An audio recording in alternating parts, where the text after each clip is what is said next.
on Access Tech Live. Making Lego accessible for everyone. How relevant is Braille in 2023? And Grant Hardy is with us. This is Access Tech Live with Stephen Scott and Marc Aflalo. The latest in tech and accessibility every week. Follow us and get involved now at Access Tech Live. Hey everyone, welcome to another Access Tech Live. I am Stephen Scott. Marc Aflalo is by my side as always over there in Montreal. Is it nice and cold like it is here in Glasgow, Scotland, Marc? -8 Celsius, but that doesn't stop everybody from hoarding the malls, getting their last minute shopping in before the kids will go on break for a couple of weeks. So it is cold, but it is the holiday season, Mr. Scott. Sure is. Same, of course, around the world. Not so quite so cold here. I feel like I have won in this particular game of the season. There we go, our first festive game we've just played. How cold is it where you are? And it seems as if I won because it's only -2 here. It's amazing. It's just T-shirt weather. That's all it is. T-shirt weather. We don't even need shorts, anything. It's absolutely fine. Are you all set for the holidays? We're getting close. I'm pretty good. I think, we started with Hanukkah and then we go into Christmas. So it's good. And my son's birthday is the beginning of December. So it's nonstop for us come like the end of November until the holidays. Now we're just trying to figure out what we're going to occupy our time with during that break because we're not really outdoorsy types. Okay, well, yeah, I've got the answer to that. I can help you with this. I mean, okay, I don't have kids, but I can help. Yeah, I've got the answer. So the answer is iPad. Just give the child an iPad, fill it with games and lots of credit on those games, and you won't see them for weeks. It'll be perfect. I don't know if that's the best idea because that's kind of what they do anyway. But we'll try it maybe for a day or two. Well, look, I tried. Okay, I tried, and I'm not trying again. So this week, let's dive into what's coming up on the show this week. We are going to be diving into a topic I've got to say that is very near and dear to my heart. We're talking about Braille, and in particular, Braille literacy. Access Tech Live correspondent Grant Hardy is a big Braille user and a huge proponent of Braille as well. He will be joining us. Also, Matthew Schifrin is joining us, a man who helped drive the creation of the first accessible instructions for Lego. He will be joining us as well. But before all of that, of course, we get to the headlines, and Marc Aflalo has those. Now, Access Tech Live headlines. So Apple has released iOS 17.2 on Monday, along with versions for, of course, iPadOS, macOS Sonoma, tvOS, and watchOS. Highlights of the new update include the new journaling app, which is integrating data from various Apple apps for journaling suggestions. Other features include a catch-up arrow in Messages, spatial video photos that are going to be compatible with Vision Pro down the road, and updates to the weather app. Now, macOS 14.2 Sonoma brings tweaks to Messages and weather, plus enhancements to autofill for forms. On the iPhone 15 Pro specifically, updates include action button support for Translate and improved telephoto camera focus. Looking forward to talking about that a little bit later. The European Union has revealed its first draft of its Artificial Intelligence Act. This is designed to set rules on the use and development of AI. The guidelines include obligations for high-impact AI systems like risk assessment, transparency requirements on anything that handles any kind of personal information. Now, the new act could impose fines on people who actually violate it, which will be based on, of course, the size and, of course, revenue affected by any violations. Certain uses of AI are even banned in the act entirely, including facial recognition and recognition from CCTV cameras. Law enforcement exceptions do exist, but we have yet to determine the entire scope of the act, which is expected to be put into law in 2025 once it's been hopefully thoroughly vetted. Google is working on a feature for its Messages app that would let you edit sent messages. Catch-up time. This new addition was hinted in a beta version of Messages, with code that suggests that the new feature is coming. Now, message editing is already a feature in other apps like Apple's iMessage and even WhatsApp, so it's not clear on how Google's iteration will work, but speculation is it may be compatible with the RCS messaging protocol. We will find out, hopefully, early on in the new year. Facebook's parent company, Meta, is going to be making all personal chats and calls on Messenger and Facebook completely private. It's about time. Designed to help keep users safe from hackers, the company will be introducing end-to-end encryption across Messenger to ensure that not even they can read the contents of it. Now, most users will embrace this addition. Some governments are kind of worried about it and wondering how it might affect keeping children safe online. Stephen, we always want to keep our kids safe online, but I think end-to-end encryption is probably something that's going to benefit everybody across the board, and it's about time that they brought it to the table. Yeah, and of course, you're mentioning the AI Act as well out of the EU, which is going to be very interesting to see how that furthers itself into regulating AI, which, even people like Elon Musk have been campaigning for and pushing for more AI. I've got to say, though, the big story for me out of Meta this week, in particular around those Ray-Ban glasses that everyone's been raving about, well, they get a new feature this week, and again, everyone's really excited by this because now you can take a photo using those Meta Ray-Ban glasses, and they will give you the information back in spoken form, actually speak back to you the description of what it is you're looking at. Now, of course, here in the blind community, we feel a little bit superior here, right? Because we're thinking, hey, we've had this for a long time. We've got Be My Eyes. Yeah, exactly. And Vision Glasses has been out for ages, and they've had this feature as well. It's just actually this year, in fact, they brought this new AI feature in. But it's good to see these mainstream companies bringing in these features and making them as accessible as they are, because the price point is considerably lower for Meta Ray-Ban than, say, in Vision Glasses. So something very much to get into. But, really interesting AI story and more AI stories. Like you say as well, iOS 17.2 coming out, lots of cool features. We're going to delve into that today with Grant, right? Well, we're going to talk to Grant a bit. I mean, there's a lot of cool features. The big thing they're talking about is this journaling app. I don't quite get it yet. I'm not a big journaling guy, but I know that health studies do show that journaling helps get make that connection between yourself and really kind of offload some of that negative energy. So maybe I'll start journaling. I don't know. Are you going to do it? No, because all I'm going to write in the journal is, oh, great, got another thing I have to do, which is to write about my day. Oh, great, another thing to add on, more negative energy. But I will say, though, for those who have been updating their Mac recently, and especially, I'm just saying this from my point of view as a blind voiceover user, that's the free screen reader. I don't know why I call it free, because it's a built-in screen reader, let's call it that, that's actually on the Mac.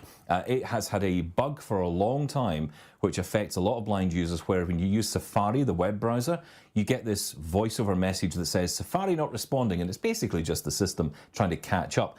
No reason, for years this has been an issue, and no reason given by Apple or a fix ever seemed to be coming. All of a sudden, with this new macOS Sonoma update, it's fixed. No idea what was going on, but you know what? Well done, Apple. You got it sorted in the end, so good news. And don't forget, Stephen, lots of bug fixes. I mean, this is why they're encouraging people to update to this. So there's a lot of over 11 vulnerabilities that are documented, and we're hearing that there's close to 20, 25 different vulnerabilities that are patched. So it's a good thing to do. So if you haven't already updated to 17.2, don't hesitate. Do that across the board, because it does keep you safe at the end of the day. Speaking of the end of the day, Stephen. Well, yeah, but I was just going to say, on this point about updates, normally we're kind of a little bit hesitant to say do the upgrade soon, but actually this is a good one to do. This does fix a lot of bugs and security issues. Okay, let's move on, because our question of the day, Mark, this is brilliant. So, I have to say, as a kid, I loved Lego. Were you a Lego fan as a kid? Oh, God, yeah, of course. I mean, who doesn't love Lego? Yeah, I mean, come on, right? And, the addition of Braille bricks recently has just been an incredible story of bringing everyone, frankly, not just blind kids, even blind adults into this. I was at the Lego store just the other week. I was wanting to buy a box of these Braille bricks. And the person at the store said to me, look, we don't have any in store. We can't get enough of them in. They just sell out so quickly.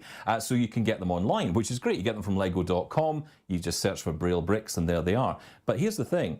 She said, I've just bought some for me and my friend. I said, oh, is your friend blind? She said, no. She said, we just love the idea. And I love that. I just love that they've made Braille interesting to so many more people. It's just a great thing. So that is kind of what's led us to this question of the day, or question of the week here on the show, which is, what is the most ultimate Lego creation you've ever made? And please, if you're getting in touch via the channels, send pictures, and we'll show them here on the program. And here's how you get in touch with us. You can find us on all our social media. It is at Access Tech Live, of course. You can also email those photos to feedback@accesstechlive.com. And don't forget that after today's show, you can still send us those creations. We want to see what you've got your mind going to, especially when it comes to Lego, and you guys can get involved. Stephen, coming up, we're going to dive into some more of the headlines with Grant Hardy, familiar voice and face here on AMI TV. So do stick around. This is Access Tech Live. We'll be right back. We want to hear from you.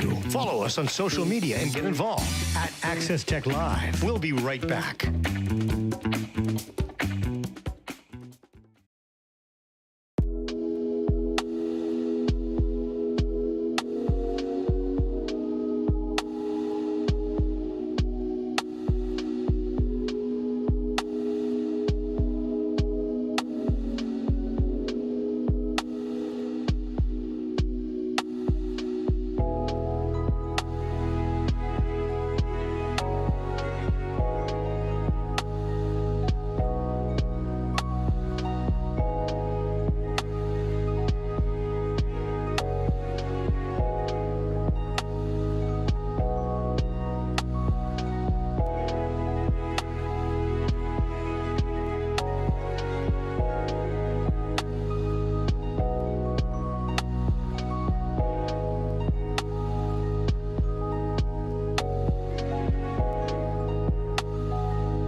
The latest in tech and accessibility. This is Access Tech Live with Stephen Scott and Marc Aflalo. So joining us now on the show is a familiar voice and face to AMI TV audiences. He is a regular on the series Kelly and Ramia, and he's worked on several stories for Double Tap TV in the past. Grant Hardy, welcome here to Access Tech Live. Fantastic to be here, and I can't wait to talk some tech with you.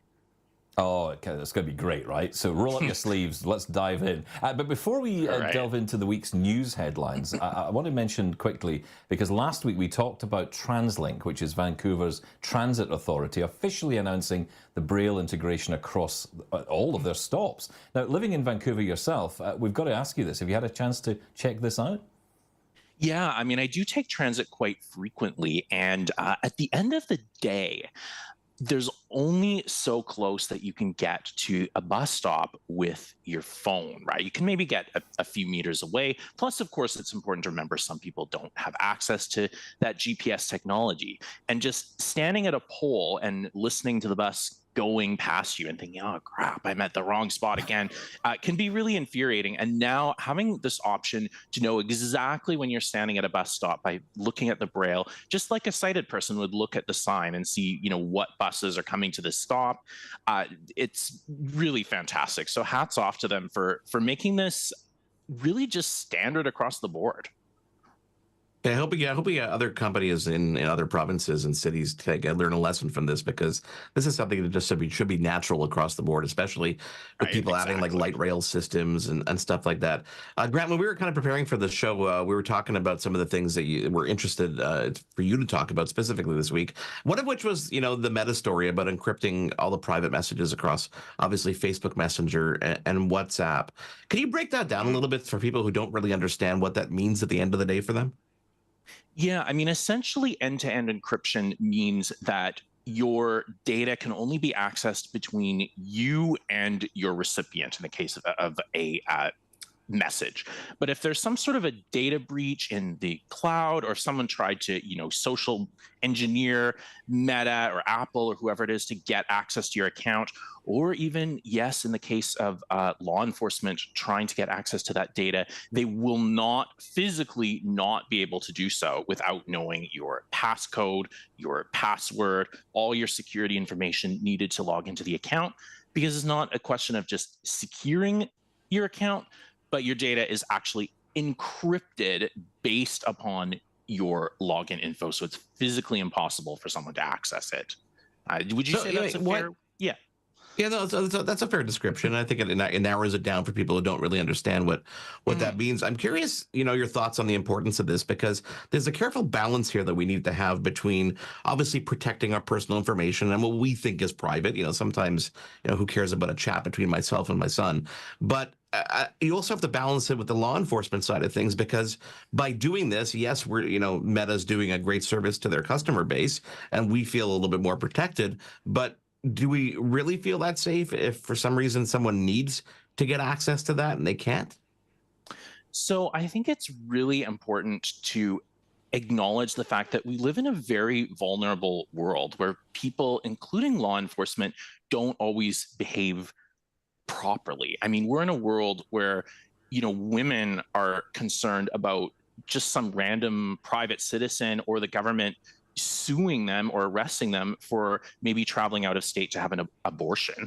There are lots of other issues like that where the laws that we have and the governments that are in power don't necessarily always act in a way that we would consider socially just or appropriate. And there are a lot of these examples where I kind of talk to people and they're like, if I have nothing to hide, why would I have to worry? But something like this, people kind of go like, okay, I get it. Like, I kind of get why non-criminals, the good guys, quote unquote, would want that end-to-end encryption.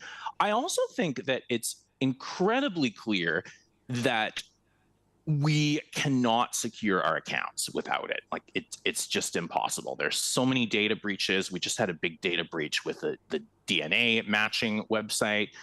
Many, Apple accounts and other accounts have been stolen through just basic social engineering, convincing a human who wants to be helpful to help you get into an account that's not yours. So I think that if we don't want privacy to be an antiquated concept, we really do need this end-to-end encryption. Also, just wanted to mention the fact that law enforcement, they do have a lot of might on their side. Like, you might not be handing them your data on a silver platter, but they're pretty powerful. If they wanted to install something to spy on your router at home, maybe a camera to capture your passcode, whatever they want to do, you may not be handing them your data on a silver platter, but I just don't agree with the concept of they're going to go black.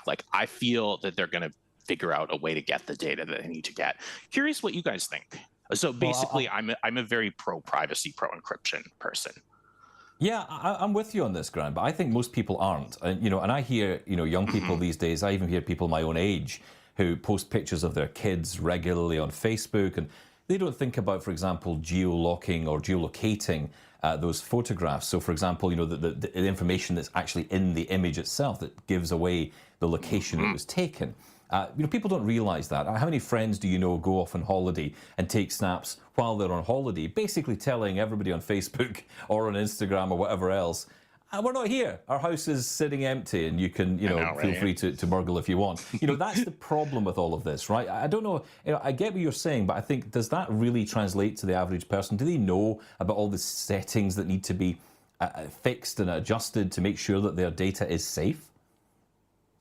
Yeah, I hear what you're saying, and I think that's a good example of what I mean, is that the world is just kind of a privacy nightmare at the moment. And I think that some younger people either don't care or literally think that privacy is just an antiquated concept, especially because of all the data breaches that are happening.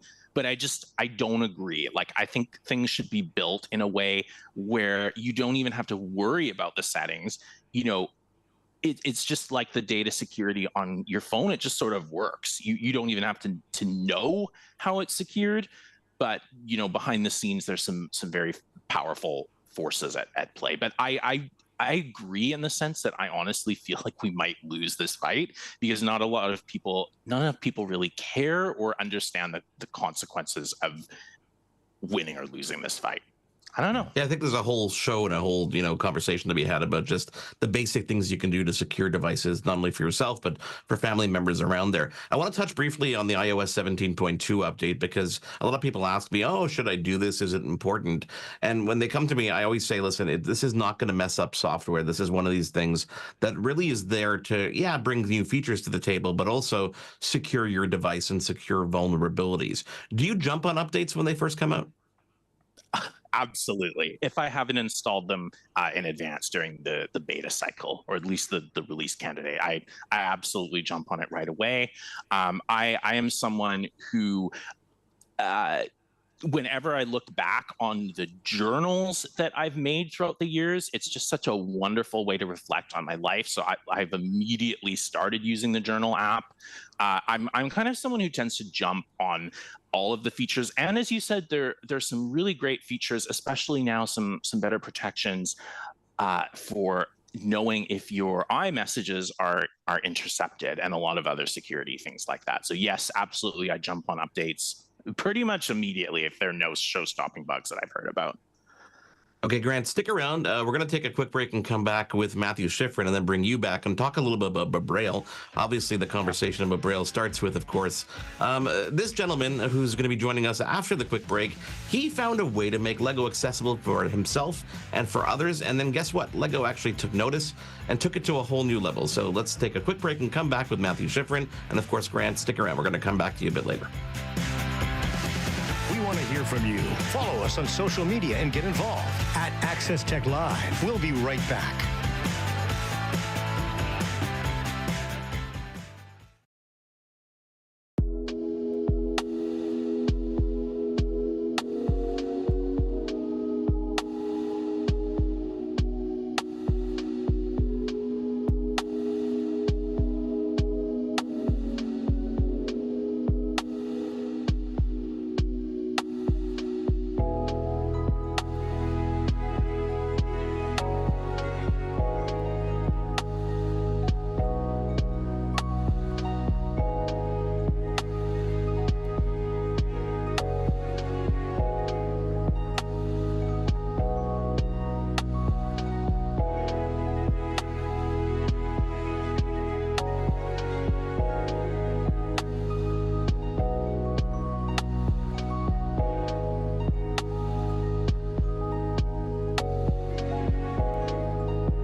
The latest in tech and accessibility. This is Access Tech Live with Stephen Scott and Marc Aflalo. Hi, I'm Stephen Scott. Marc Aflalo is with me as always. Our next guest is a Lego enthusiast who found that putting together the famous coloured bricks wasn't quite easy when you are blind or indeed low vision. So he set out to change that. Matthew Schifrin is the creator of Bricks for the Blind and joins us now. Welcome to the show, Matthew. Oh, thank you so much. Great to be here, Stephen. So how long have you been building Lego before you founded Bricks for the Blind? And tell us more about what that's all about. So my Lego journey started in the middle of a stranger's driveway when I was 6 or 7. And my friend Elila was driving me back from a piano lesson. We stop somewhere. She says, get out of the car. I do, but I say, this isn't our house. Where are we? And she said, walk forward. I have a surprise for you. So I make my way forward and hit a big plastic crate. And I say, what's this? She says, doesn't matter. We have to get it in the car. The two of us are able to haul this plastic crate into the trunk of her car. And she says, open this. So I open this crate, and it's filled to the brim with Lego bricks. And that was really when my journey with Lego started. And it continued on through my days in elementary school. And in elementary school, it was very interesting because all my friends were big Lego fans. And they would build the latest castles and dinosaurs and pirate ships and robots. And they would tell me, oh, I built a pirate ship. And I'd say, that's amazing. How'd you do it? And they'd look at me and they'd say, well, the instructions, they had the pictures, they told us what to do. And so we just followed them. And I really didn't have that opportunity. So I'd commandeer my parents.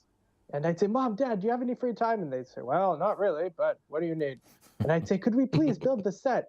And we'd start building. And it took us hours. It took us 3-4 hours to make a $20, $30 set because they had to tell me what piece we needed. I'd go scrounging around for it in the box. And then they'd tell me where to put it. And I'd put it somewhere. And then we'd go piece by piece. And it was excruciating.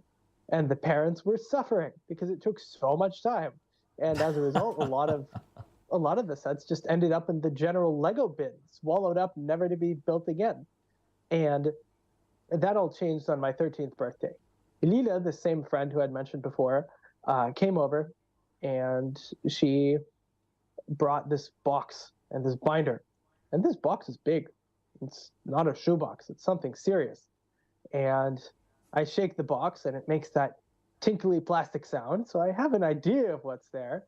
But then I realized that this box has a label in Braille. And the Braille label says, Lego Battle of Alamut. And that's a large Middle Eastern castle that I had secretly been eyeing on Amazon.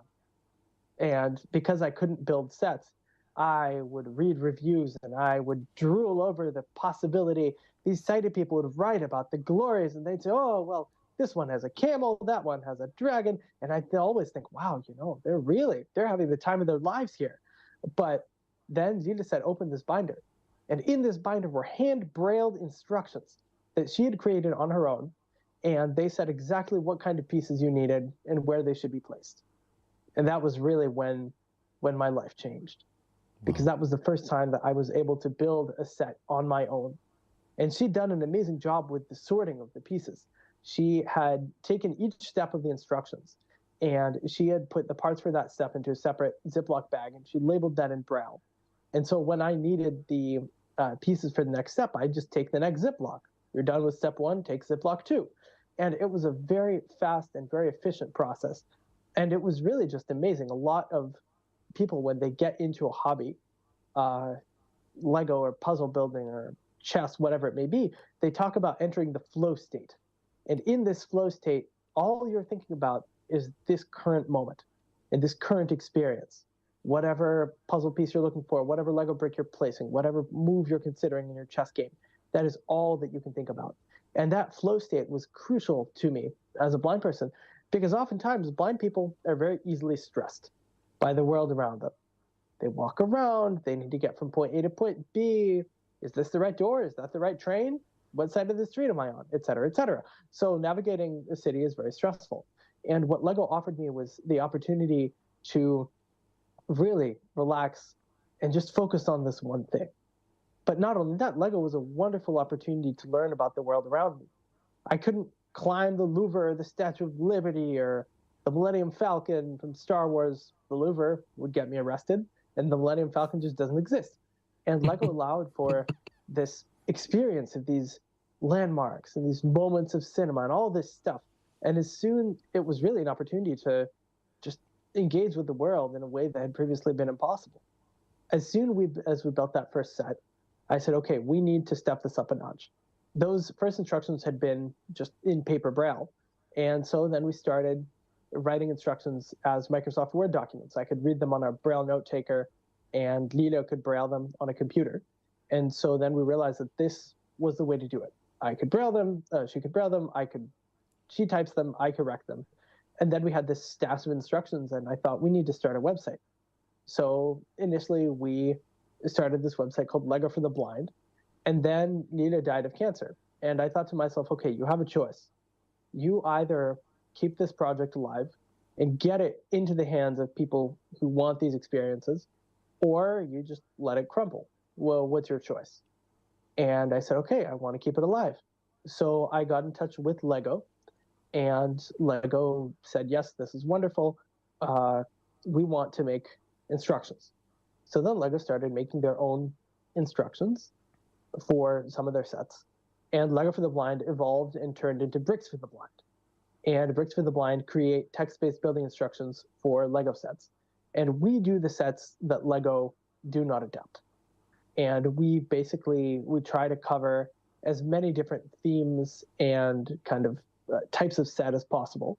So recently we have instructions up for the Saturn V rocket, which has 1,959 pieces, and you build the rocket, and it's big and glorious, and you have little astronauts, and you can put them on the rocket, and it's this whole experience. And what's cool in terms of Bricks for the Blind's evolution is initially, when we had Lego for the Blind, it was just me testing the instructions, and Lila was our only writer.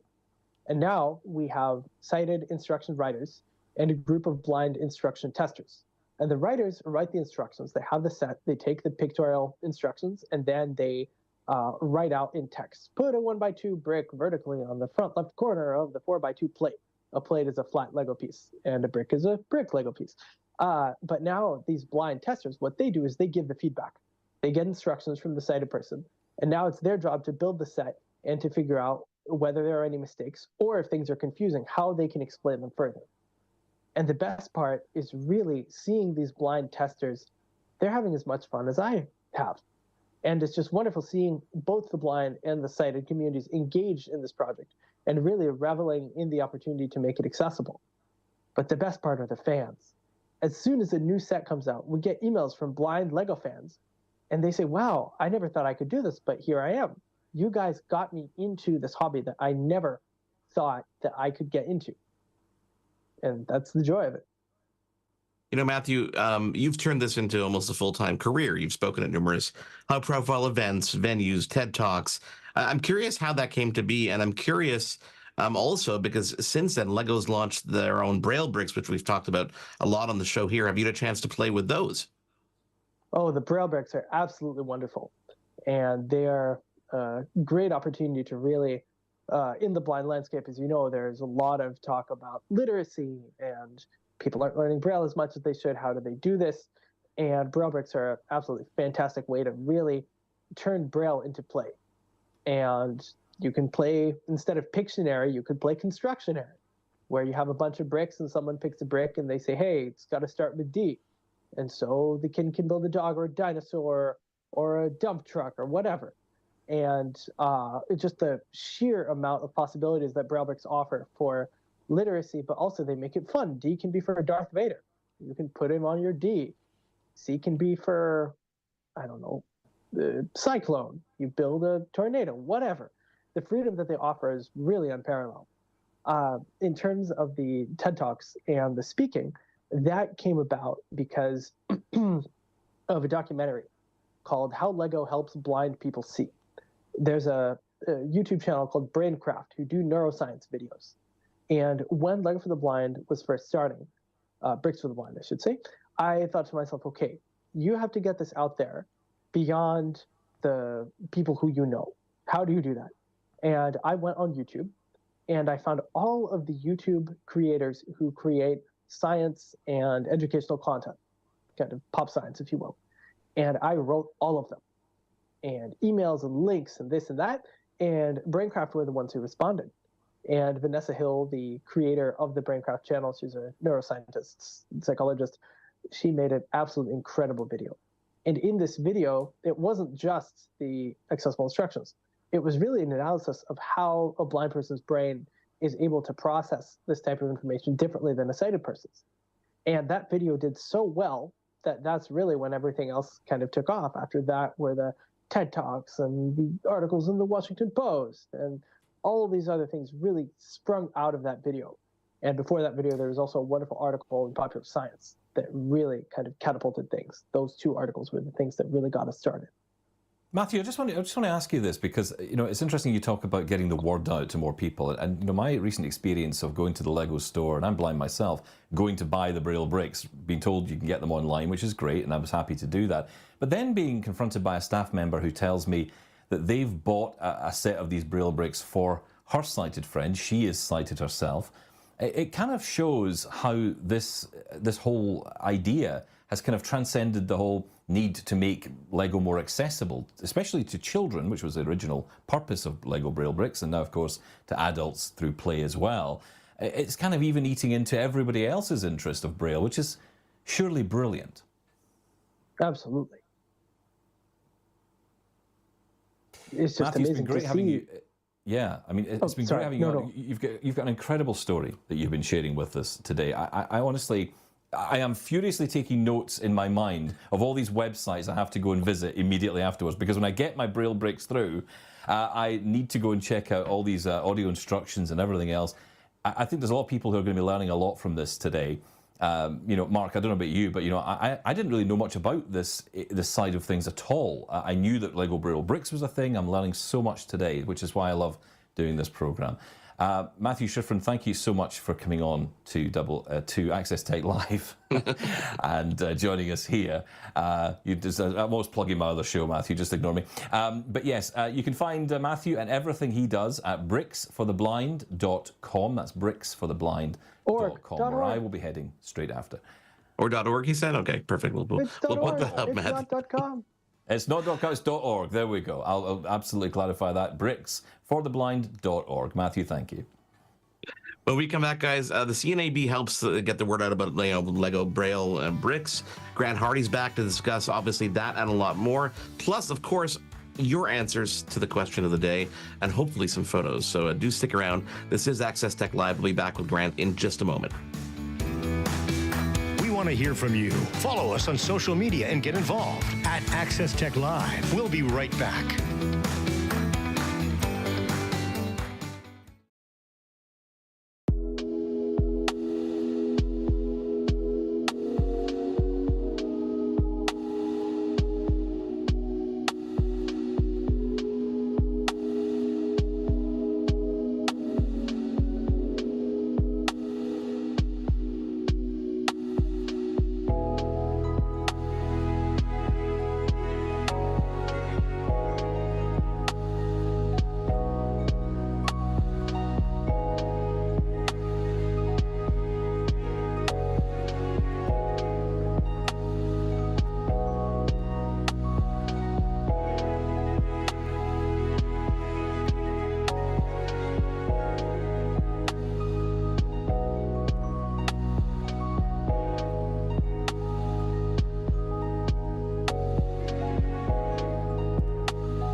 Latest in tech and accessibility. This is Access Tech Live with Stephen Scott and Marc Aflalo. January is Braille Literacy Awareness Month, so we're getting ahead of things here at Access Tech Live. Grant Hardy is back with us. Grant, Mark, before we dive back into things, I just want to drop this clip in here because I spoke recently to CNIB's Andrea Voss to talk about basically how CNIB has been partnering with Lego to distribute Braille bricks. CNIB and Lego, we partnered in 2020 to help distribute the Lego Braille Brick kits, the first philanthropic effort, the distribution of these kits to vision itinerant teachers across the country. Now, we've been successful doing so, and we've had a lot of people who maybe were not the desired user or intended user group for the Braille kits, because this is really for practitioners and for teachers who are responsible for teaching Braille to children. And because of the response, overwhelming response from people who are not teachers, maybe these were family members or people who had a neighbor or a friend who also wanted to access Lego Braille bricks. The Lego group now has a retail version that is available, and it's available on their lego.com website for anyone who is interested in Braille and learning Braille in a fun way, inclusive way. Those are accessible to all now. That is the CNIB's Andrea Voss. Now, Grant, have you had any hands-on experience with these Lego Braille bricks that I have to say I can't wait to get my hands on? Yeah, I have touched, I have had the opportunity to touch them at least. Really fantastic that they're now able to be purchased beyond schools and blindness organizations. I think that disabilities can be such a scary thing for people, especially a low incidence group like blindness, unfortunately. But something like Braille, people just think is so cool that it's a nice little entry into the world of like acceptance and inclusion. So fantastic. Guys, I got to ask you both a question here, and correct me if I'm wrong, but when it comes to actually learning Braille, is this something that's actually being done actively when it comes to kids? I know, Stephen, you're taking Braille classes now. You're doing stuff later in your life because it wasn't available to you when you were younger. Are we seeing a resurgence of Braille? Well, I would say we are. Yeah. Well, okay, Grant, you're the guest here. You go first, then I'll throw in my thoughts at the end. No, I think absolutely Braille is taught in schools, especially for people who were born with vision loss. A little bit trickier if you lose your vision in later life, but I think Braille is pretty much an essential skill, unless your parent is really firm. I don't want this kid learning Braille or something, but otherwise, I don't think it's gone away or anything like that. Stephen, go ahead. Yeah, well, it's funny you say that because I think the parenting part is actually a really important part of the discussion we don't often have, because the parents are making the decisions for us as children, right? Which is right and proper. But, I do think there is more of a need, and maybe it's different in Canada, but certainly here in the UK for a long time, it has never been the case that children who are low vision, so who have some usable vision, were encouraged to learn Braille. What actually happened was they were encouraged to learn technology, which is good. And of course, we should encourage all children to know all about the latest technology. That's really important. But Braille is an essential skill, as you would agree, I'm sure, Grant, that it's such an essential skill. Not just, literacy, of course, is the key, but that leads to greater skills in education, greater ability to do more in education, and of course, give you the chance to do more and get a better job, get employed. Well, absolutely. Braille is so heavily correlated with employment if you're blind. Plus, you have all these jobs that are now requiring STEM, science, technology, math, which I would argue would be incredibly difficult, not impossible to do with just speech, but Braille really adds an element of literacy, as you said, convenience, efficiency to your life. There are lots of tech options for Braille too. Like, it doesn't have to be low tech or anything, but absolutely, like if someone has the prospect of being blind or very low vision, I would say it's an essential skill to learn. Grant, I was, full disclosure here, about a year ago, you did a segment for Double Tap TV, and I was super jealous because I was on the line with you, and, you're facing the camera, you're doing what you're supposed to be doing, but you have the added bonus of being able to use your brailler to read your script. So, unlike me, who has to put a prompter up and figure out how I can make it look like I'm looking at a camera the entire time and focus on that and make sure that things are scrolling, you got all that fun stuff in front of you. It got me really jealous. I'm curious, how long have you been reading Braille? Did you learn it at a young age? I learned it as a very young kid, basically from, kindergarten on, I was learning Braille as other people were learning print. And it's to say that it's an advantage in my life would be an understatement. I don't know where I would be without knowing Braille, especially like even in my job, moving into very fast-paced, live shows. Braille has been very helpful for me. Not everybody knows Braille though, and they still do not only fine, but they do an exceptional job. So I certainly do not want to undersell what you can do without Braille. That's not what I'm saying at all, but it's definitely a huge advantage. I just the tech side, telling kids, I used to tell kids like, I'm a guy that can read once they turn off the lights. I can read in the dark, and that used to make kids very, very jealous. It's a neat thing to have in my back pocket. Jumping back to the Braille bricks, I could see this as such a cool way for, imagine just, bridging a family, if you have people who are using Braille and people are not using Braille, being able to do something together that they would not necessarily have been able to do before is really, really cool. Being able to, have that tactile, that feel to the bricks themselves. It blows my mind, guys. I know, right? Absolutely. It's just all about that inclusion, making disability less scary, like more normalized, having Braille in as many spots as possible so that the blind person can benefit from it, but also the public can witness it, and it just seems more quote unquote normal. That's always the goal. Yeah, and I think that's the key, isn't it? For children especially, and that, as I mentioned earlier with Matthews, is kind of how the whole Lego Braille bricks got started. It was about educating children who are blind to learn Braille, which of course is brilliant.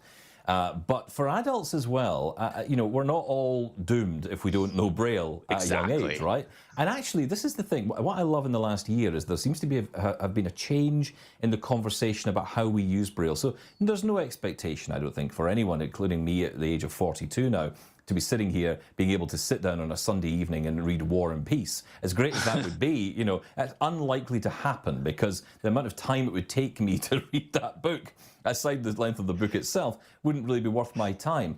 But there are things we can do, right? We can use it for labeling. We can use it for quick notes, like you were saying, just having access to information in front of you at your fingertips. That's where Braille can be useful to someone at an older age. I know, exactly. And being able even to just start from a place of like, okay, you might not even know what the Braille means, but having a way to distinguish, to mark, to label something in a way that just feels kind of different from one label to the next, that's a great start. Or something like a tactile watch. Like, people think that tactile watches are for people who know Braille, but they're really not. They can benefit everybody, and it gives you a way, if you're wishing a bad date or a meeting away or whatever, you can check the time in a totally discreet way by looking at your tactile watch. So just all kinds of great things to get started, even if you don't want to or are not able to integrate Braille more into your life, or you don't think it's beneficial. Yes, funny you say that. The amount of times we've all sat in meetings, in-person meetings, and we've all wanted to know the time, but don't want to ask or don't want to look down. I want to ask you a bit quickly around technology, because technology, of course, has enabled, I think, Braille to survive in a way that perhaps it may not have done had it not been able to become Braille displays, and get itself into that technology. Also now, for example, we see devices like the Hable One, the Orbit Writer coming out that are essentially small Braille-style keyboards that you can interact with your iPhone or your computer with. Is technology saving Braille? Yes, I would say 100%. I can't even remember the last time I read on paper, like Braille paper. It's all about the technology. It's the Braille displays, the Braille note takers. I mean, the thing about them is there's still so much out of the reach for a lot of people because they're so expensive. They get outdated very quickly in terms of software and development and things like that. But absolutely, I think that it's bringing Braille into the 21st century, and aside from the cost and the pain in getting something, it really adds a lot of accessibility to interacting with technology and Braille. Well, Jens, we're going to be talking to a bunch of companies at CES in just under a month's time. And that tends to be when we find out about what the future holds when it comes to technology, including some of these Braille devices that you guys both use. Grant Hardy, thank you so much for taking the time to join us. We cannot wait to have you back on in the new year. Enjoy the holidays, and we will definitely speak to you soon. Fantastic. Thank you. Coming up on Access Tech Live, your answers to our question of the day. What is the most ultimate Lego creation you have ever made? And we've got some photos. Do stick around. It is Access Tech Live. We want to hear from you. Follow us on social media and get involved at Access Tech Live. We'll be right back.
The latest in tech and accessibility. This is Access Tech Live with Stephen Scott and Marc Aflalo.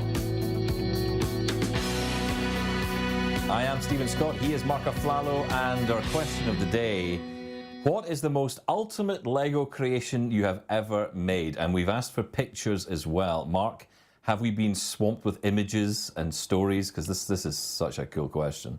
Well, we've definitely got a good set of pictures here that we're going to talk about, and we're going to start with Evan 10, who writes, "I put this white Porsche 911 RSR together when I was 6 or 7.